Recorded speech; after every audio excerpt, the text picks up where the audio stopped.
since I didn't get to see him very often. And I love writing to John, but I was so embarrassed by my handwriting, by my spelling and my punctuation because of my lack of education. You would think that a man who wanted to have a wife and carry on conversations their entire life would want someone who could carry on their end of the conversation, wouldn't you? When I think of the disparity between the education between a young man and a young woman, it just doesn't make sense to me. Now, on this and many other things, John and I agreed. I so wanted to have an education like my brother William, and I wrote to him about it. I said, my dearest friend, if you complain of neglect of education in sons, what shall I say with regard to daughters, who every day experience the want of it? Now, if we want to have statesmen, heroes, and philosophers, we should have learned women, because they are the first teachers of their children, are they not? Yes.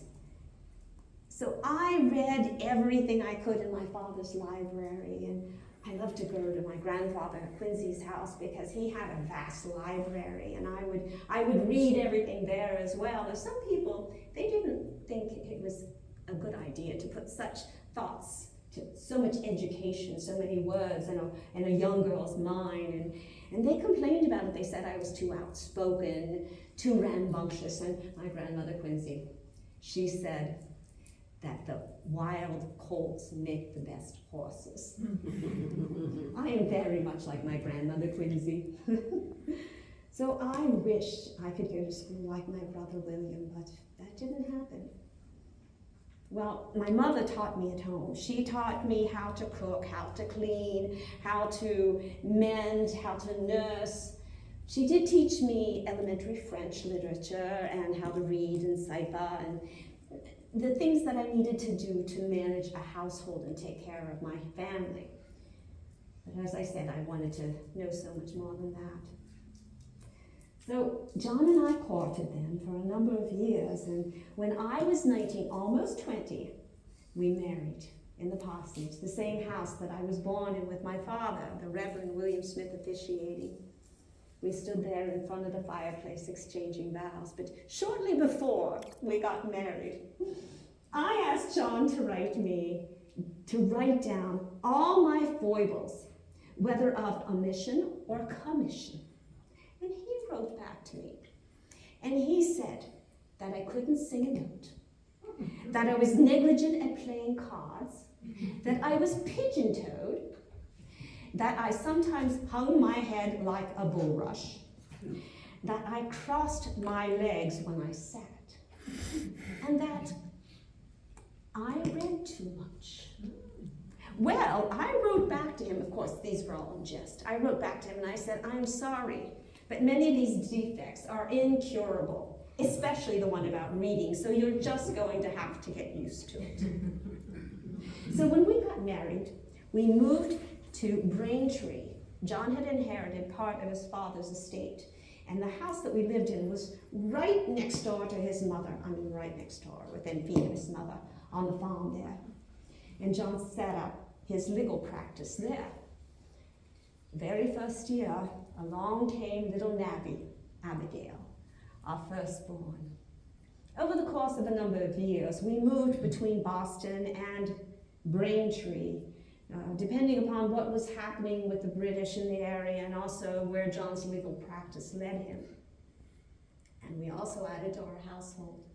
The next born was John Quincy, little Johnny, followed by Susanna, who only lived 13 months. Then Charles, whom I lost last year, Thomas, and little Elizabeth was stillborn. She was born while John was away at the First Continental Congress. The hardest thing about being a mother is losing a child. That was not easy. But we were living in Boston. And the British kept oppressing us. They kept doing more things to put us under the thumb. They passed the Sugar Act. Now, the Sugar Act put a taxation, obviously, on sugar, but also molasses, and therefore on rum, which did not go over very well in the colonies. Then they passed the Stamp Act, the first tax on our young colony that was based on something that was domestically made. So any newspaper, any legal document, anything on paper, basically, that was very important material, had to have this stamp on it. So you had to pay the tax stamp. And so then they came up with another one, and it was called the Townshend Acts. And the Townshend Acts put taxes on, and I'm putting these they occurred over a number of years, but I'm summarizing it for you. The Townshend Act, which was paper, paint, lead, and tea. That was not a very popular one either, because we very much like our tea. In Boston, there were some people that were not happy about this. And so they had this riot, not far from where we were living in Boston, in fact. And the colonials picked up pieces of ice and rock and all, and they were throwing them at the British soldiers. And they fired upon them, and 5 of the colonials were killed. Well, the soldiers went to the different lawyers to ask them to represent them in a trial that was going to be held, and everybody told them no, that they would not represent them until they came to John. And people told John, you cannot accept this because your career will be ruined. You'll never have another be able to represent anybody ever again, and forget about anything political if you have any desire to be a politician. But he took the case, and every one of them was exonerated. Instead of John's career plummeting, it soared. He became known as a just, a righteous, a good man. And he was elected then to the Massachusetts legislature. Now the colonists, as I said, were very, very upset about this. And so finally, Parliament did rescind most of the things in the Townshend Act except tea. They passed a Tea Act. Well, the Sons of Liberty, Samuel Adams among them, John's cousin, couldn't take this anymore. They said they had to do something. So December 16th, 1773, they dressed up as Mohawk Indians. They painted their faces. They met at the Old South Meeting House, and then they marched down to the docks where they boarded 3 ships and dumped 342 cases of tea into Boston Harbor. That's about 45 tons of tea into Boston Harbor. Oh, King George was not very happy about this. That was a lot. So now they had to seek retribution against the colonists. And they passed what they called the coercive acts. We called them the intolerable acts because they were. They shut down the port of Boston so no ships could get in or out. They said that any trial that was to be made of a thing that was brought against an officer or representative of Britain had to be tried in England, could not be tried here in the colonies.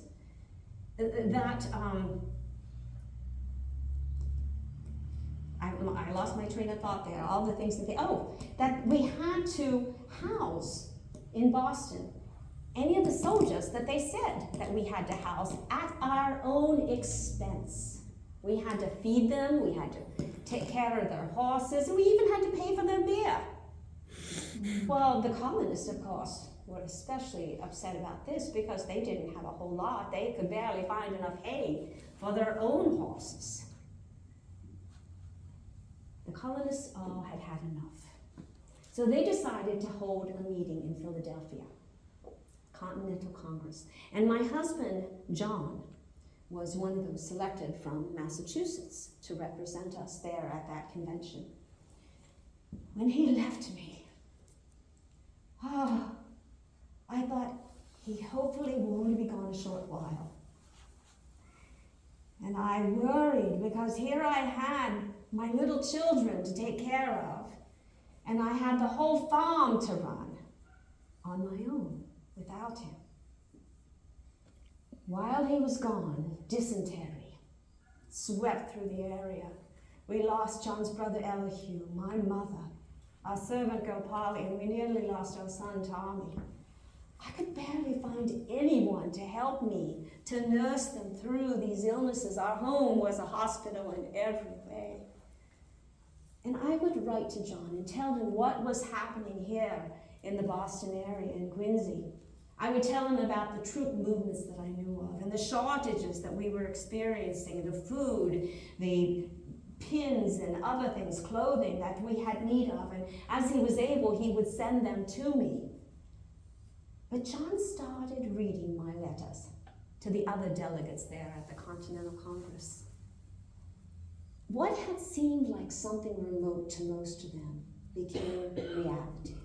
They saw that what was affecting one of the colonies could easily affect them as well. So when John arrived there, he started talking about the need for independence. But they were saying, no, we just have to appeal to King George. He will make Parliament repeal all these taxes and to give us a voice in how we are represented and how we are taxed. And they started listening to John more. Well, John came home for a very brief time over Christmas. He was only there for about a month. And when he went back, he left us in the middle of a war zone. Boston was the epicenter of all the fighting. One afternoon, I heard cannons going off. They continued throughout the night. We could neither sleep nor eat. 3 o'clock in the afternoon, the following day, it was on a Sabbath, I took my little Johnny by the hand and led him up to the top of Penn's Hill, where we saw over Boston Harbor. As we watched, we saw cannons being fired on Boston. And the worst of all, my father's hometown of Charlestown being burned to the ground. It is a sight I will never forget, nor Johnny. He was only 7 at the time, but it had a great impact upon him. So John was gone for nearly another year before he finally came home. And in that time, the delegates were listening to him, and he and I were writing back and forth, and they finally realized that John was right. We needed independence. So I knew that they were going to have to write a new law for this country, new terms of how it was going to be run, the tenets. So I wrote to my John, and I said, dearest friend, and by the way, in the new code of laws, which I suppose it will be necessary for you to make, desire you will remember the ladies and be more generous and favorable to them than your ancestors. Do not put such unlimited power in the hands of the husbands. Remember, all men would be tyrants if they could. If particular care and attention is not paid to the ladies, we are determined to foment a rebellion and will not hold ourselves bound by any laws in which we have no voice or representation. After all, isn't that exactly what they were asking from Britain? Isn't it only fair that they would do that for us? Well, I also told John, do not forget the enslaved. I wish that there was not one slave in all the province of Massachusetts. I find it an abomination. So John sent me an early draft of this Declaration of Independence, of which he was one of the authors, along with Thomas Jefferson and a few others. And I was very dismayed. I was not just dismayed, I was angry when I saw that they had not mentioned women nor slaves in it. Now, John, when I had said this to him, he thought I was joking.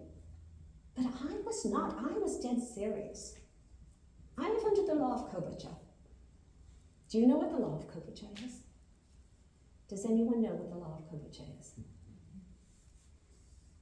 It comes from the word cover.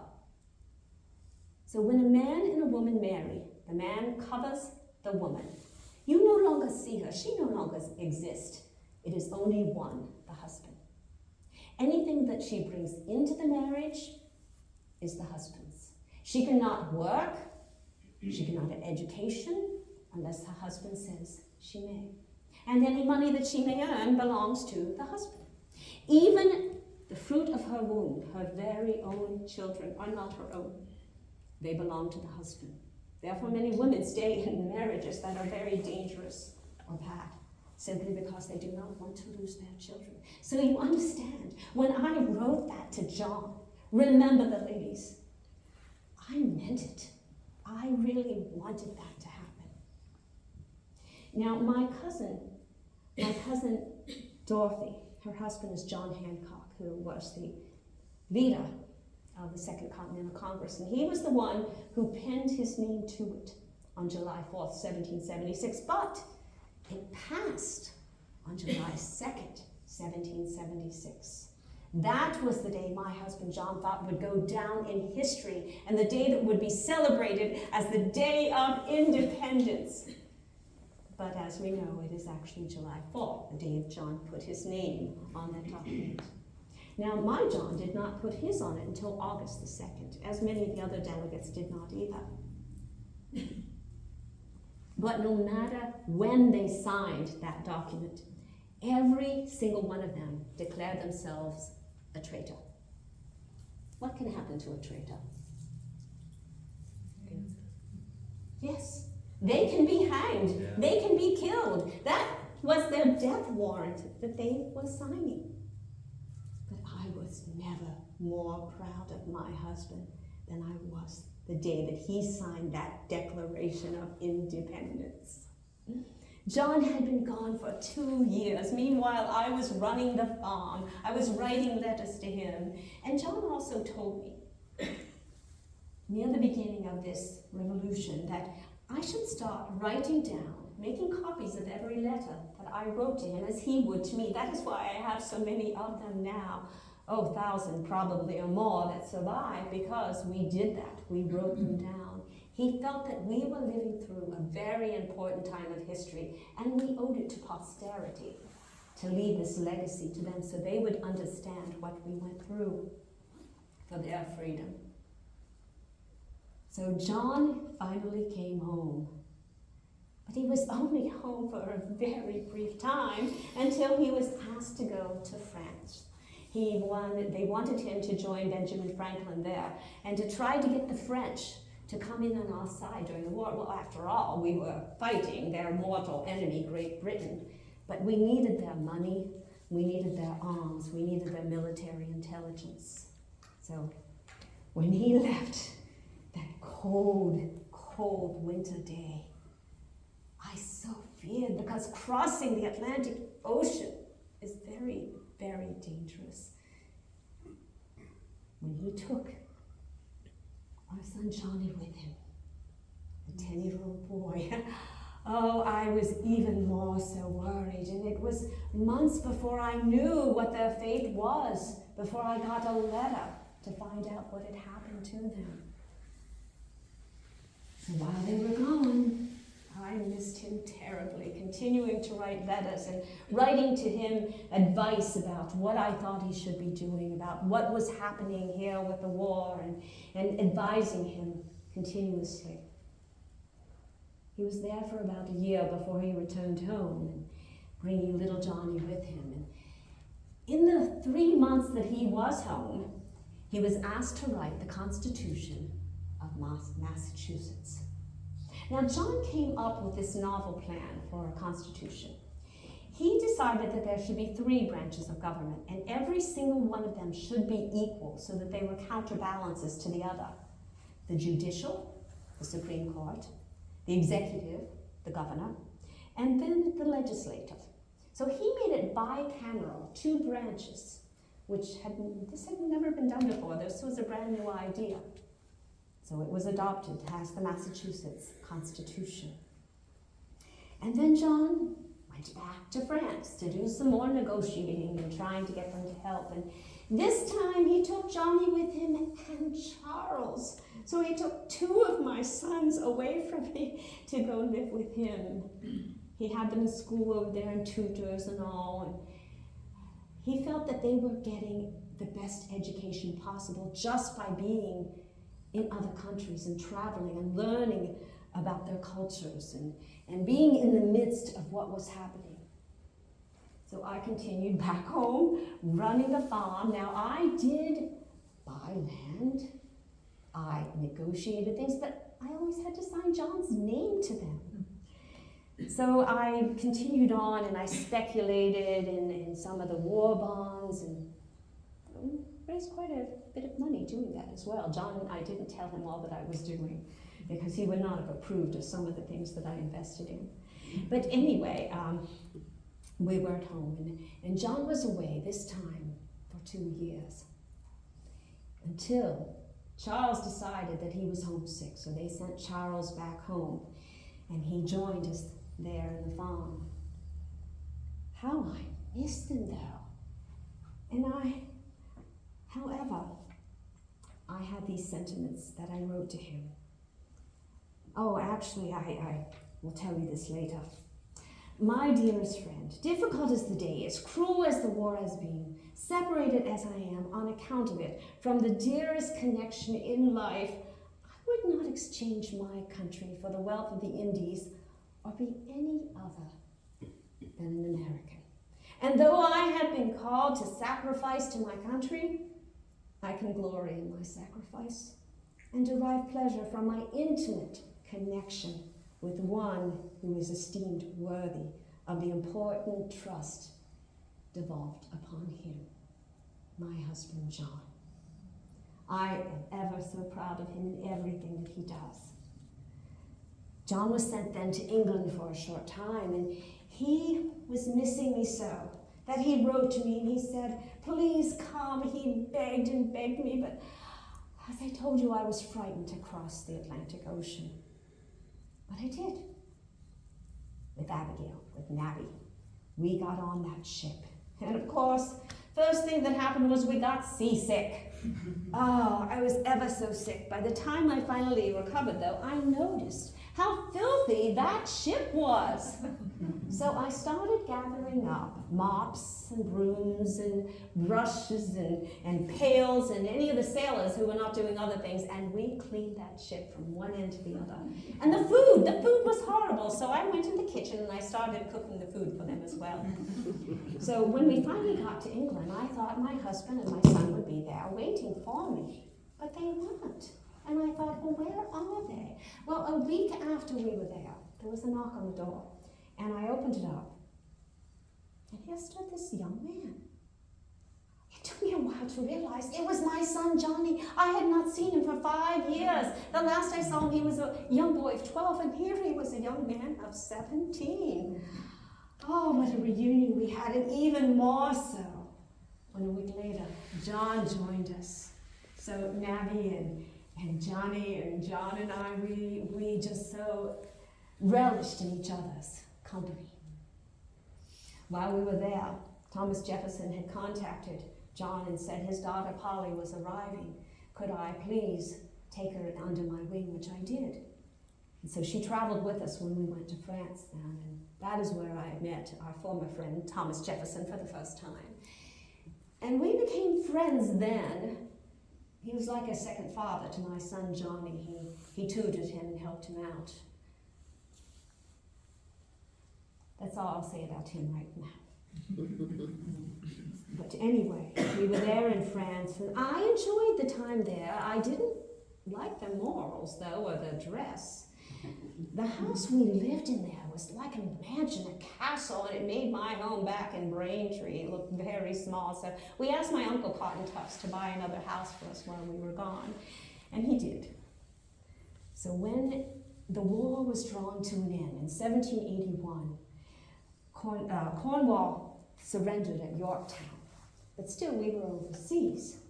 And so John then, in France, was sent to negotiate the Treaty of Paris, which was to bring an official end to the war, which didn't happen for nearly 2 more years in 1783, till the war officially ended. We returned to the United States, and about that time, the Articles of Confederation, which they had written, were no longer working for the colonies because there were states that were getting ready to attack other states. They were so competitive, and there was no strong central government at that time. It was every state for itself, so they decided they needed a new constitution to govern them. So they used my husband's writing, the Constitution of the state of Massachusetts, as one of the primary sources for writing the United States Constitution. Another very proud moment for me. Shortly after we returned home, there was an election held for the very first leader of our country. And the one that got the most votes was George Washington. My husband John received the second most number of votes, so therefore he became the vice president. I went to New York to be with my husband. I was not there when he was made into office, but I did join him for a time there, and then also in Philadelphia. So I became great friends. I had already met Martha and George during the war and thought so very highly of both of them. But I became even a greater friend with Martha as we hosted parties together and went to different levees. And she was a wonderful lady. I was just with her last year after Charles' death. I spent 2 weeks with her at Mount Vernon. It was a very hard time, and she was a wonderful consolation to me. But John inherited, when he became the president, after George Washington decided he did not want to serve a third term, John was elected then as the new president of the United States because he received 3 more electoral college votes than Thomas Jefferson. So Thomas Jefferson became the vice president. It was a very, very divided government that he inherited. There was so much anger and angst between the Federalist and the Democratic Republican, the anti-Federalist parties, that there was backstabbing, and it was such a vile time. He did no justice in not inheriting a better system of having just these 2 parties, mainly from George Washington. But a new election has been held. And now, Mr. Jefferson, he is the president. Now, when I went to Philadelphia there, John, I had to leave because I had malaria. I went home to recuperate, and it was 5 years, so I was not there for the second term he had as vice president. Eventually, I did go to Philadelphia for a very short time, and then to Washington, the brand new capital, in this president's home, which was not even finished. The plaster on the walls was still wet. They had all these chimneys and fireplaces in it, but they obviously had not been built correctly, because when they lit the fire, the smoke came billowing out into the room, but not the heat. I found the very best usage of the East Room was to hang up my laundry in it. But the thing that dismayed me the most was to discover that much of the labor that was being done on this home for the leader of our country was by slaves. Oh, that so upset me, and it infuriated me. When Mr. Jefferson won, then of course we vacated. We returned home here to Peacefield. Our home, which is now Quincy. They renamed this part of Braintree, Quincy. We called it Old House, but we renamed it Peacefield. Now, when we saw the house that my uncle had bought for us, it was not exactly up to our taste, what we had come used to in France. So we had to have a lot of renovations done to it before we could move in, but it is our home. And how I had longed for the day that my husband would finally be home. I wrote him a letter many years ago. I look back to the early days of our acquaintance and friendship, as to the days of love and innocence, and with affection heightened and improved by time. Nor have the dreary years of absence in the smallest degree effaced from my mind the image of the dear, untitled man to whom I gave my heart, my husband John. He's home. He is finally home. Praise be to God. Now, do you have any questions you would like to ask?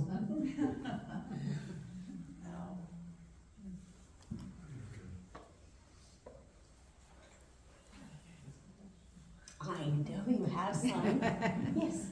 You didn't quite tell us why you disliked Thomas Jefferson. My former friend. Well, there are several reasons. One, he's an anti-federalist, Democratic Republican. So he believes in a lot of things that I do not believe in. He believed in the French Revolution, that there should be a strong, each state should be superior to the central government. We believe a strong central government is what is needed for our country.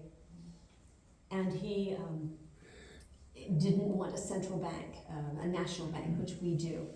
But the thing that I find unforgivable, when he was wanting to be president, while he was the vice president, he was going behind my husband's back, paying a man named James Callender to put salacious, filthy, awful things in the newspapers. Lies about my husband. This is what he was doing to us, our former friend. This is unforgivable. That is why I call him my former friend. I don't think I will ever forgive him.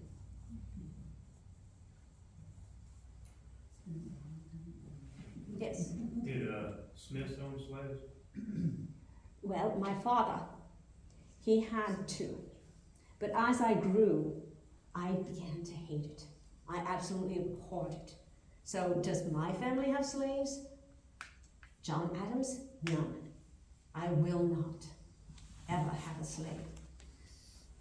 I did hire free ones that had been emancipated and indentured servants. I sometimes hired them to work on the farm. There was a young boy named James.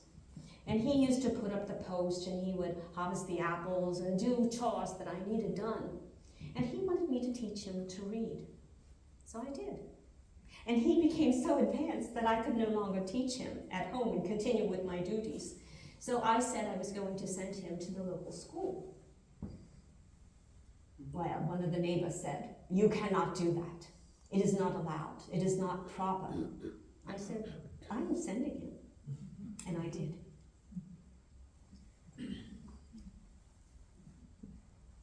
Yes, sir. In the back. I may be wrong, but did they both die about the same time? The one said, "Today I die, John Adams lives," or Jefferson said, "Today John Adams said, 'Today I die, Thomas Jefferson lives.'" Here. My husband is very much alive, so is Thomas Jefferson. So I'm sorry, but no, maybe we wish at times Thomas Jefferson were dead, but no, he's still alive.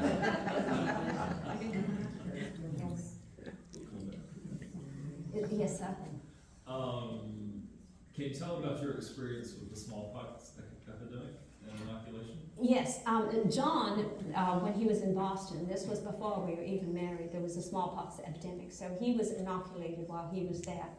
But I would write letters to him because I could not be with him at that time. And we always smoked them, so we used cigars to smoke them. So I included some cigars in the letter that I sent him so he could smoke it and get rid of all the smallpox that may be lingering on it.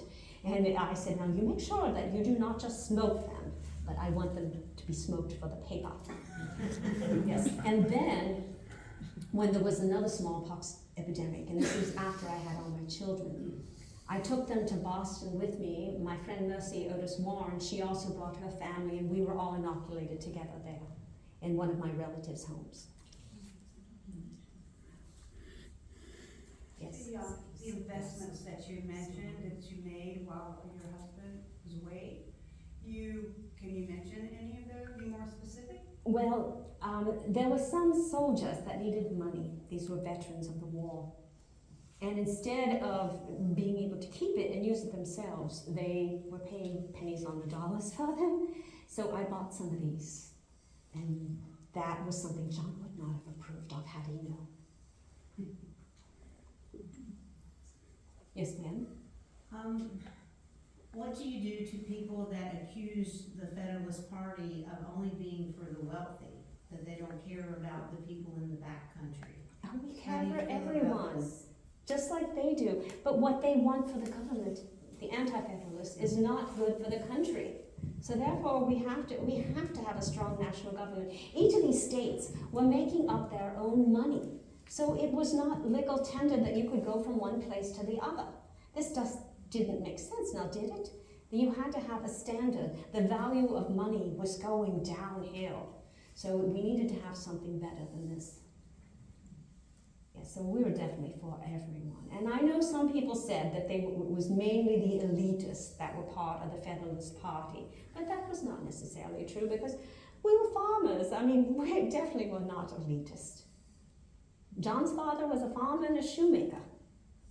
Do you call that an elitist? He was actually of a much lower class than my Quincy family was. My parents, some people were not too happy about me marrying down.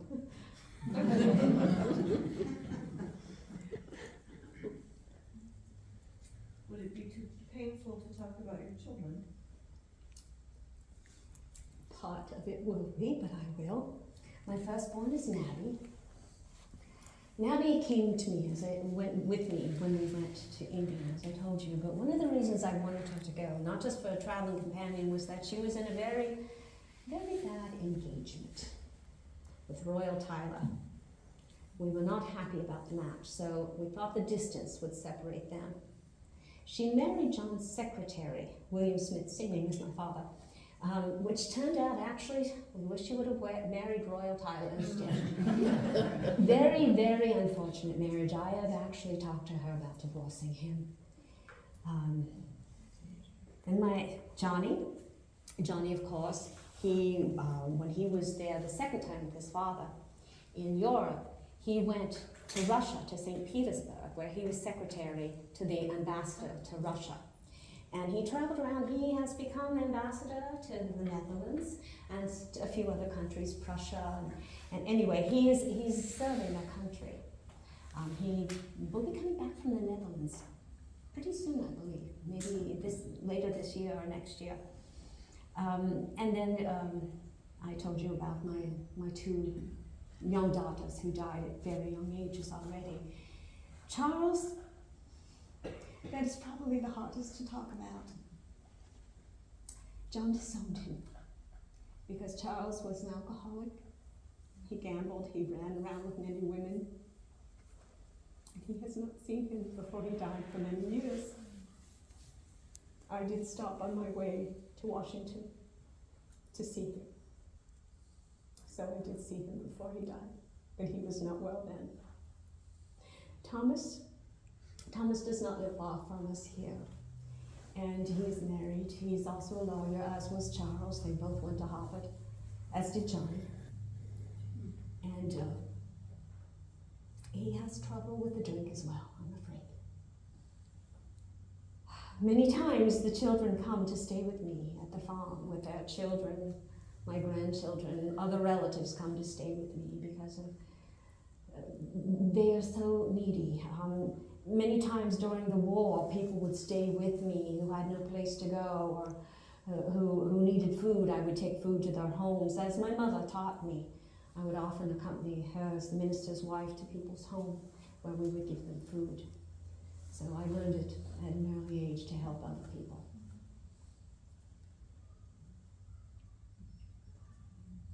Are there any other questions? Yes, ma'am. What faith was your father? My father was a congregational minister. Yes. Well, I think it's time for me to stop being Abigail Adams. That was a lot of questions. And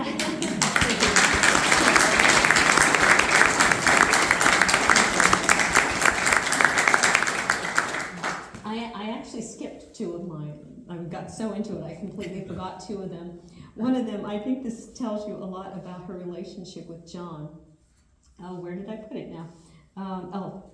This is when he was president, and when she had not joined him in Philadelphia at the time that she had gone home for 5 years. The times are critical and dangerous, and I must have you here to assist me. I must now repeat with zeal and earnestness, I can do nothing without you. That's how much he depended on her. He was the president of the United States, but yet he needed her for advice. And then when she was talking to him about writing this Declaration of Independence, she wrote to him, and this was mainly concerning the Virginia delegates, but all delegates who had slaves, including those from North Carolina, South Carolina, etc. I have sometimes been ready to think that the passion of liberty cannot be equally strong in the breast of those who have been accustomed to deprive their fellow creatures of theirs. Of this, I am certain that it is not founded upon that generous and Christian principle of doing to others as we would that others do unto us. Now, when did you say she wrote that? She wrote that in 1776 At the time. to John, before the Declaration of Independence was written. While they were in the process of it, she wanted to have that input in there. And when she read that draft, that's when she wrote that letter to him, when she saw there was nothing in there about emancipating slaves. Yeah, she was very upset. Did she ever talk to George Washington or Martha? Because they were huge slave owners. Did she talk to them about that? Yeah. I don't know. I've not read anything about how she confronted them about that. George Washington didn't believe in slavery, although he had slaves. Yeah, he thought it was a vile institution too, but... Now, when you were talking about the comfort that Martha Washington had given Abigail Adams, I know George Washington died in like 1799, so he would have died just before. She was a widow at that time. And so how long did she live after his death? How long did Martha. Martha? Mm-hmm. I honestly don't Because you know. said 1801, so I just wondered, he freed slaves upon his death, so I wonder when she was there being comforted by Martha, if there was something I don't know that. Yeah, I this is simply know interesting to that she think went to about. Mount Yeah, Vernon. it's kinda, Yeah, I'm sorry, I don't know. No.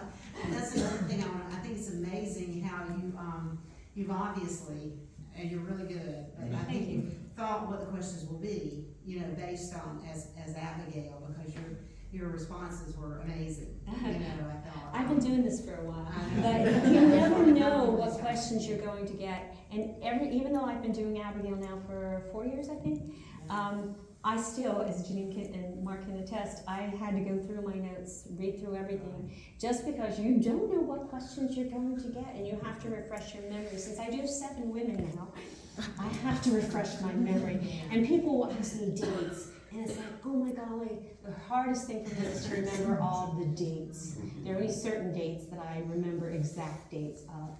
And if you ask me what day each person that I do was born on and when they died, I can't always tell you that. I have to refresh my memory. I do know that Abigail died in 1818, the same year Mary Lincoln was born.